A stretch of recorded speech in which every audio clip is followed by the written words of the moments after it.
All right, so the last topic that's going to be on this coming test from Module 10 and 11, and the last topic for our first half of the course is solving using all these factoring skills we just learned. So I decided to make this question as hard as possible and just give you guys, to start with, a word problem.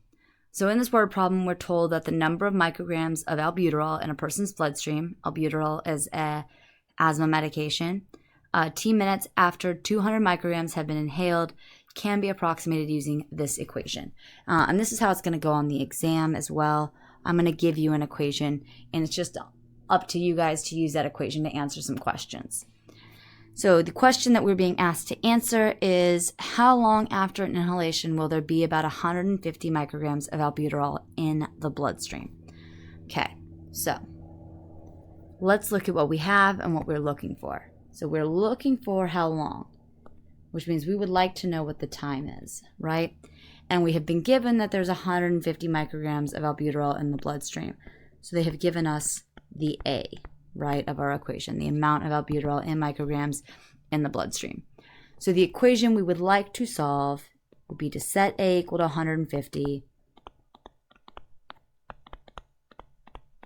and then try to figure out what these T's are, right?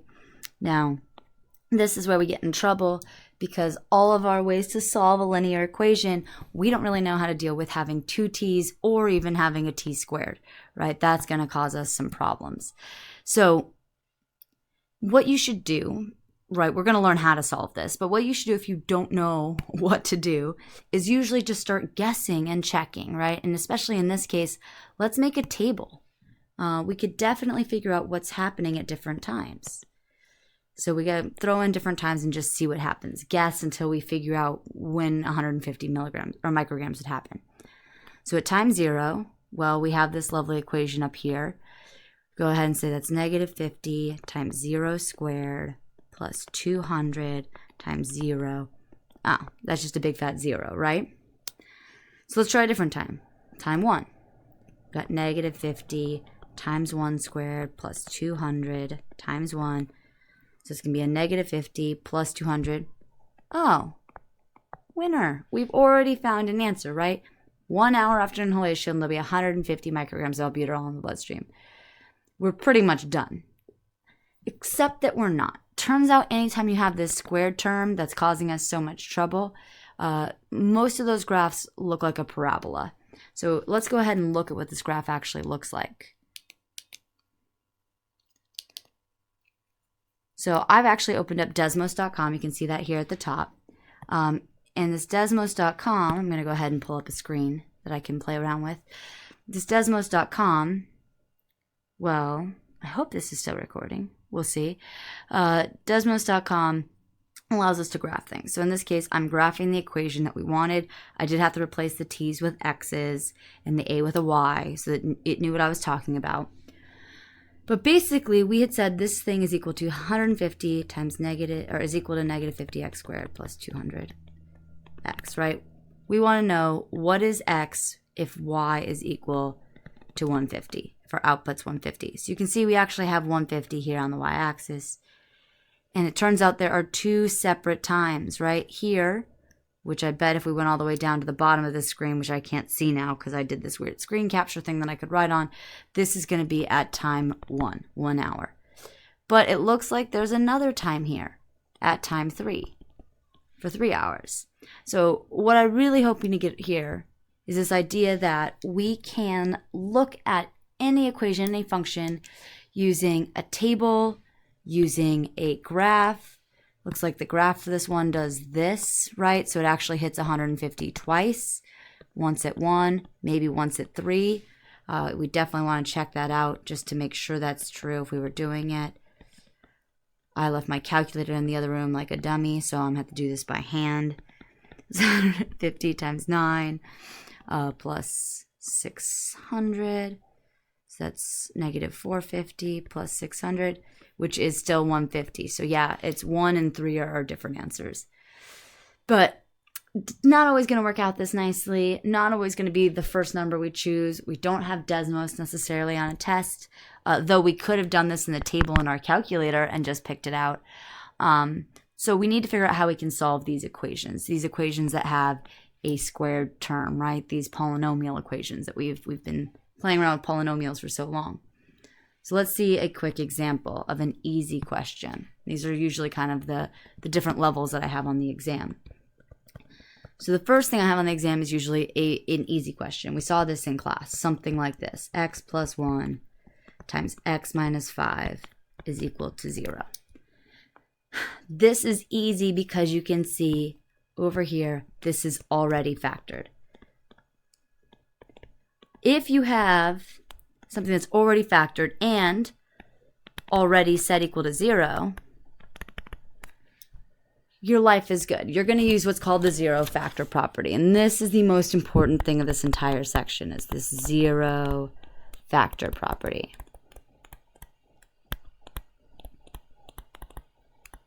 The zero factor property tells us if x times y is equal to 0, then either x is equal to 0 or y is equal to 0.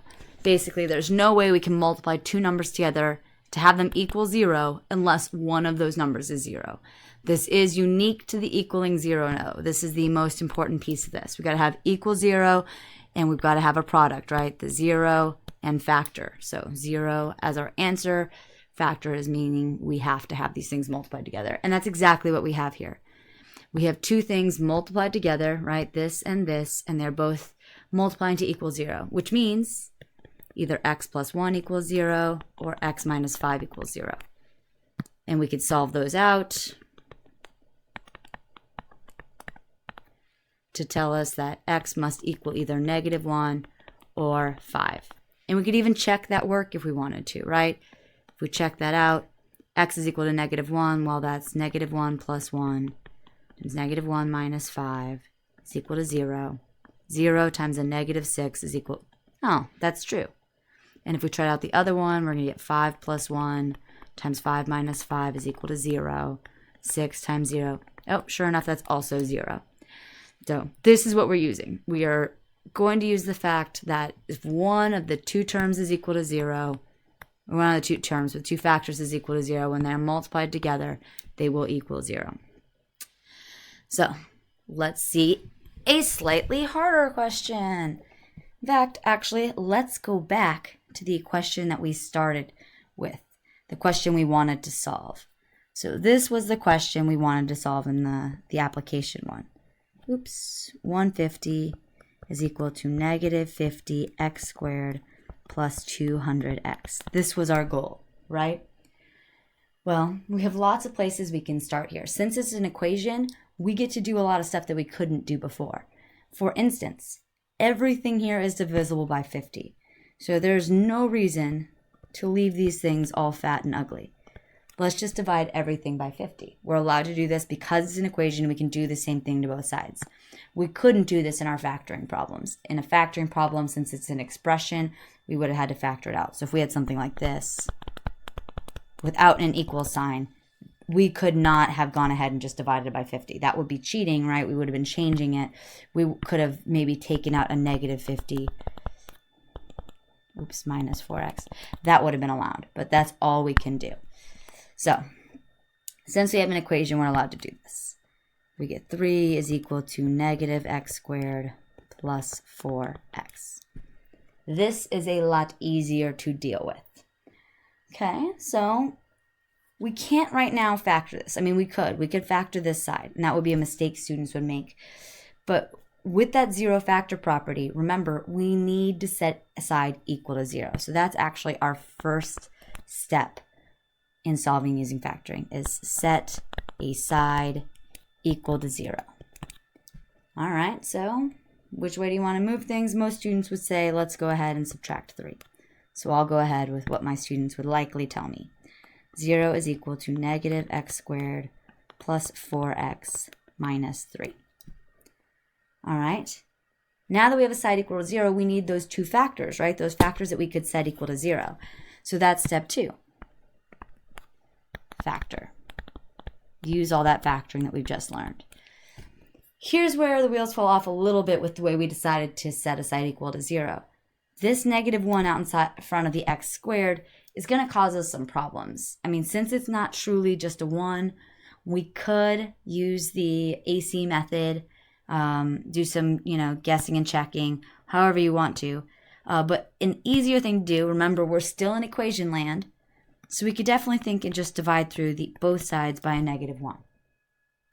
There's absolutely no reason why this is not allowed, right? This is a completely valid thing to do.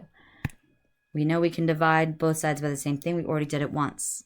So if we do that, we now have 0, and we're just going to end up swapping the signs on everything in our little trinomial that we had above. Oops, didn't swap that sign.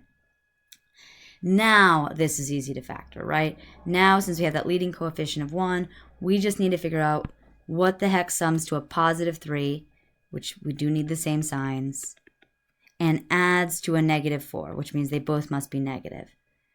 3 is prime. The only numbers that multiply to 3 are 1 and 3, and they both got to be negative. X minus 3, x minus 1. They multiply to my correct +3. They add to my correct -4. We have now written this exactly like the question I had before, right? Exactly like our example, even though it started out really, really, really ugly. So now that we're here, we can use the zero factor property. Zero factor property tells me either this thing is equal to 0 or this thing is equal to 0. And then we finish it up by solving. +3, +3, +1, +1. And yeah, you don't necessarily have to do all this work to solve. It just becomes easier on some questions to do that. So there are 2 solutions. We could have lots of other options here just to point out what could happen. I don't have a lot of time, so I'm just going to kind of write down some examples now in terms of how this could get more difficult. One way that this could kind of get more difficult, or that students, I actually think it's easier, but it tends to mess with students, is a question like this. Oops, that's not what I meant. I meant an 8. Doesn't really matter, but might as well do what I was thinking of, 8y. So take a moment, pause the video, see if you get into trouble with this one, and then come back. So most students can remember those steps, right? Anytime we have the equal sign for this particular set of modules, we're going to set aside equal to 0. They don't necessarily know why they're setting aside equal to 0, which is to use that property, but they can do this. They go, okay, let's subtract 8y for step 1. So now we are at 4y squared minus 8y is equal to 0. So step 2, we need the factors for the zero factor property. Here's where the wheels fall off for students. They don't like not having that third term. They've gotten so used to the trinomial terms that they can't do anything else. But this can factor. What is the biggest thing we can take out of 4y squared and 8y? Hell, I could have just divided by 4 at the very beginning, right?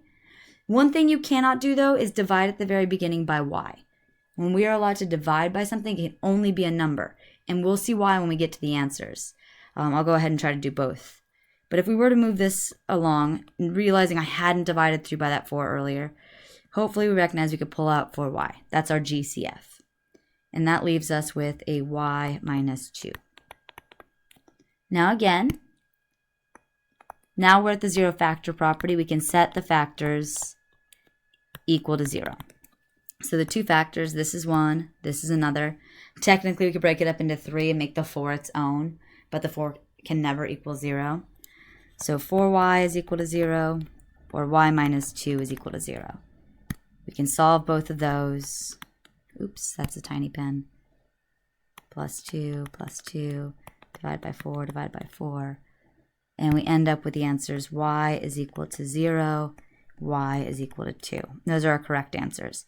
So just to show you what would have happened if we had been a little too ambitious with our dividing out at the beginning, what we could have thought is that we're like, all right, let me just start over here. 4y squared is equal to 8y. I should have recognized this at the beginning, but I didn't. I was so set in my steps that I skipped it. We can divide both sides by 4, and a lot of students be like, and also y, it's in common, right? And then, oh, this is just going to be a y left over is equal to 2. And here's where you get into trouble. You have left off this solution, right? So you can never divide by a variable. It's okay to divide by the number. That would have been okay, leaving us with a y squared is equal to 2y. which we could have set equal to 0 and kept working with. But that's my big warning on this is make sure you set a side equal to 0.